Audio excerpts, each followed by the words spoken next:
Bonsoir. Oui, je sais, une chute en début de vidéo, c'est pas ouf, surtout pour ma première vidéo. Mais quelque part, ça colle avec ce que je vous présente aujourd'hui. Surtout avec l'histoire que je vais vous conter aujourd'hui, car celle-ci contient une chute. Je t'invite à t'installer, fais comme chez toi, hein, prends je sais pas, des petits bonbons, des cookies, ce que tu veux. Car aujourd'hui, on part en forêt. Make 'em bounce.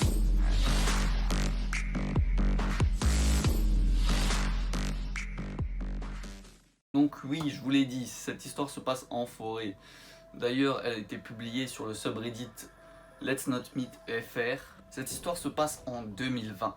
Elle nous est contée par Julien, il a actuellement 25 ans, mais à l'époque il en a 23. Il décide, en pleine nuit, voilà, sur un coup de tête, il décide d'aller avec 5 de ses amis, Marc, Benoît, Léo, Fabrice et Sacha, et si on allait faire une virée en forêt. C'est tout le long du trajet, tout se passe bien, pas de soucis, et ils arrivent à la forêt. Julien pointe un petit truc. Ce petit truc, c'est quoi? C'est qu'au milieu de la forêt, il y a une rivière. Et il faut savoir que pour traverser cette rivière, il y a un seul passage. Ceci est un pont. En soi, rien d'extraordinaire. Ils arrivent justement à ce fameux pont. Et lors de cette traversée du pont, qui n'est pas grand d'ailleurs apparemment, d'après ce qu'il dit, eh bien, Julien lève la tête et au loin, il voit une tête de vieil homme. Bon, évidemment, Julien, sur le coup, il se dit, attends, il se remet vite fait en question, tu vois, il se dit, attends, je suis paranoïaque, il fait nuit, j'ai vu trop de films d'horreur, qu'est-ce qui se passe qu'est-ce qui se passe? Et puis, le truc, c'est que le temps qu'il ait cette réflexion, eh bien, il baisse la tête. Il baisse la tête, et puis en montrant la tête, ben, en fait, il voit plus rien. Du coup, là, il se dit, bah forcément, c'est moi qui ai halluciné. Son esprit, évidemment, le raisonne en se disant, bon, voilà, c'est moi qui ai halluciné, j'ai dû voir un truc, quelque chose qui ressemble à un visage. C'est comme le truc de l'appareil Dolly, on voit des visages là où il n'y en a pas normalement. Julien, il se dit, bon, je suis bête, je me sens bête, je vais pas dire ça aux autres, ils vont se moquer de moi, voilà, il n'y a jamais rien dans cette forêt, il n'y aura jamais rien. C'est tout, ils continuent leur petite traversée, tout ça, tranquille. Plus tard dans la soirée, notre groupe d'amis se divise. On a Marc et Sacha qui commencent à partir devant pendant que les trois autres restent un peu plus en arrière. Ils les suivent mais de loin. Ils continuent leur petite trotte ainsi divisés en deux groupes jusqu'au moment où Sacha et Benoît hurlent de peur. L'homme mystérieux qu'ils ont vu commence à tracer, sauf que Sacha est bien plus rapide, ils courent, ils vont voir Fissa, ce qu'il y a, tombe sur des animaux n'ayant plus de tête, 4 animaux n'ayant plus de tête. Alors évidemment, tu croises ça dans la forêt, t'es pas vraiment bien.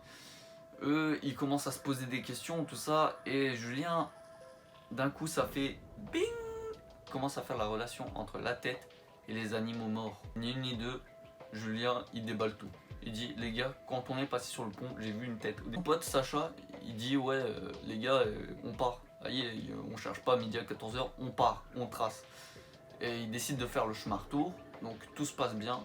Sauf que avant d'arriver à ce fameux pont, Julien il voit à nouveau une tête. Et lui il a pas de chance, il voit des têtes partout frérot. Donc là évidemment il garde pas ça pour lui. Les gars, il y a une tête là-haut.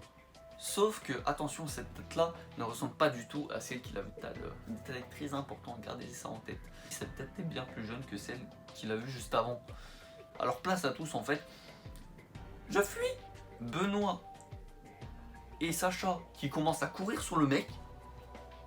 Fabrice, Léo et Julien qui restent en arrière. On a deux positions différentes. On a les gros bourrins, donc ceux qui portent bien leur bol, et on a les mecs en arrière horrifiés. Mais le truc c'est qu'ils sont pas horrifiés pour rien, c'est que eux ils ont vu quelque chose que Sacha et Benoît n'ont pas vu. Le mec qui voit, puisque là il voit en entier, pas seulement sa tête, il tient des oiseaux sans tête dans ses mains. Vous vous souvenez de la tête du vieil homme que Julien avait vu au début? Ah ben en fait il s'était pas trompé. Lui aussi apparaît le vieil homme. Malheureusement c'est un peu plus riche que l'autre homme. Parce que lui il a un couteau en main. Ni une ni deux, l'homme qu'est-ce qu'il fait? Il se met à courir vers Benoît et Sacha.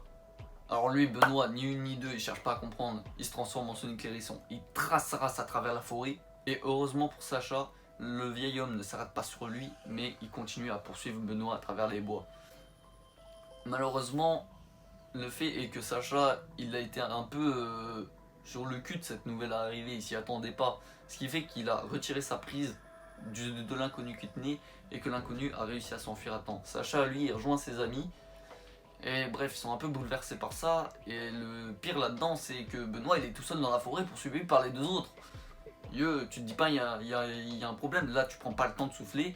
Ce qu'ils ont fait d'ailleurs, ils ont appelé directement la police. Malheureusement, la police n'est arrivée que 20 minutes après. La police, ils ont réussi à retrouver Benoît. Ils l'ont retrouvé au milieu de la forêt. Un peu essoufflé, mais bel et bien vivant. Et c'est ainsi que s'achève l'histoire. Mais ce n'est pas tout, parce que un mois après, Julien était recontacté par la police. Et ils lui ont annoncé qu'un des deux hommes avait pu être interpellé. Alors bien évidemment, celui qui a été interpellé, d'ailleurs il ne mentionne pas si c'est le vieux ou si c'est le jeune, mais celui qui a été interpellé, eh bien, a été condamné pour torture sur les animaux et vol. Après ça, Julien il nous raconte, il dit pas spécialement qu'il est traumatisé ou quoi par cette histoire. Au contraire, en fait, ça l'a renforcé et ça lui a donné envie de devenir garde forestier pour protéger les animaux et éviter que ce genre de drame arrive. Donc c'est tout les amis pour cette première vidéo, donc j'espère qu'elle vous aura plu. Je vais pas mentir, moi ça m'a fait kiffer, mais j'étais un peu en stress en fait, j'ai pas pu apprécier totalement la vidéo parce que je sais pas ce qui va en ressortir là, je sais pas, je suis seulement en train de filmer, je suis pas encore en train de monter. Donc j'espère qu'elle vous aura plu, si c'est le cas n'hésitez pas à liker.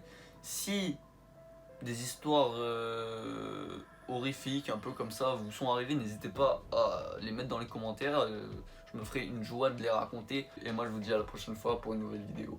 Bye bye.